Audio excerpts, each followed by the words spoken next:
In this book, the author computes the emotional obstacles of processing racism.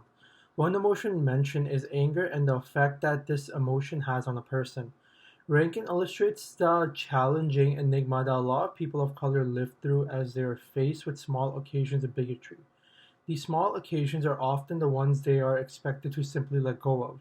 The basic expectations that Rankin defends is that people of color should let go and move on from the racist remarks that anger them in the hopes to get along better with the rest of the society. Calloway, 2015. Due to this, the anger suggests many black people have found alternative methods to process their anger and emotions without revealing their fury to society. However, Rankin touches on a problematic factor of using this coping mechanism, which is even though you can process your emotions towards racism in such a manner, there is no escape. The fact that each moment associated in this matter cannot be ignored as you need to have these experiences before you can process the emotion. This essentially means even though people of color may find alternatives of dealing with racism, they can't avoid the pain that comes with experiencing any kind of racist interactions. With this in mind, the protagonist is curious how things would be different if they did not have to hold on their emotions and instead just let go. Nevertheless, she is well aware of the reaction she will receive and know that in the end any kind of outburst will only bring more prejudice, criticism, and racism her way. Therefore, their assessment of ways to cope with racism reveals how unreasonably tough society has made it on people of color to have valid feelings. This display how badly they are treated and still not given the license to convey their anger without getting into dangerous situations causing more oppression. Ranking starts off by highlighting just how emotionally draining it is to face prejudice and racism during the protagonist's day-to-day life. Confronts many instances of microaggression. She is aware of how it feels to experience unkind and discriminatory comments, but each time she does, it gets more and more hard to process such interactions. The reason why this occurs is because before these interactions can be further classified as being different or similar to another, it has to be encountered first. Over time, the protagonist finds herself questioning the new offense and asking herself, what did he say? Or did I just hear that correctly?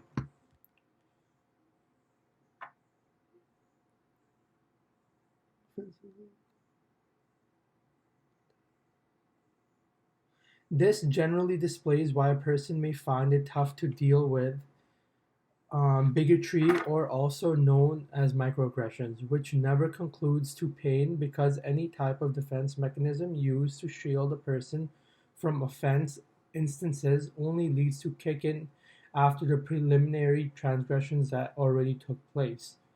In this sense, it is not possible to completely protect oneself from the hurt that comes from racism, even though they may come with alternative ways to cope with the emotional fallouts that come with it.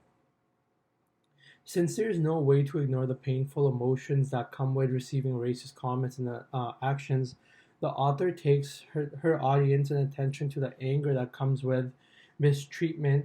Occasionally, it is interesting to think about the outburst if you would just cry out. She writes and cuts off. This line does not finish, which suggests that letting oneself to reenact the type of anger is more challenging than it seems. And yet, people of color are an example of how things would play if you were to show your anger towards racist maltreatment. An example of this would be an instance towards Serena Williams, a world-renowned tennis player in the 2009 U.S. Open. Williams raised her voice at a judge for making an unjust call towards her.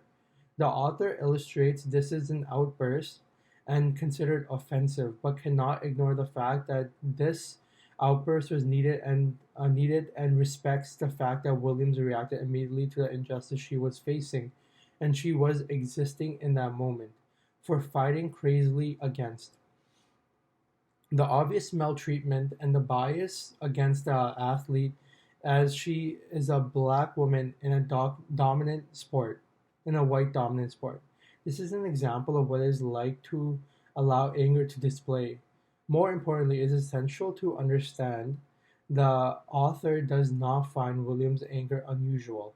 Rather, Rankin finds it incredible since she is aware that about the many people who guard their emotions. Overall, Rankin acknowledges that anger-filled outbursts often cause backlash. This is due to the fact that people who are racist and just mainly society at large have a tendency to weaponize these outbursts and use them against people of color, instead of taking a moment to stop and realize the initial root of this flood of raw emotions. Stemming back to the Serena Williams example, Williams was fined a hefty $82,500 charge. The author takes this punishment and classifies it as an ideal encapsulation of the way racism works. Randomly, the rule everyone else gets to play by no longer apply to you. And to call this out by calling out "I swear to God" is to be called insane, crazy, crass. Highlightingly on this dynamic, Rankin directs the readers to the irritating fact that the most sensible reaction to racism, mainly anger, is often deemed to be unfair, therefore worsening the situation and making it tough to handle bigotry.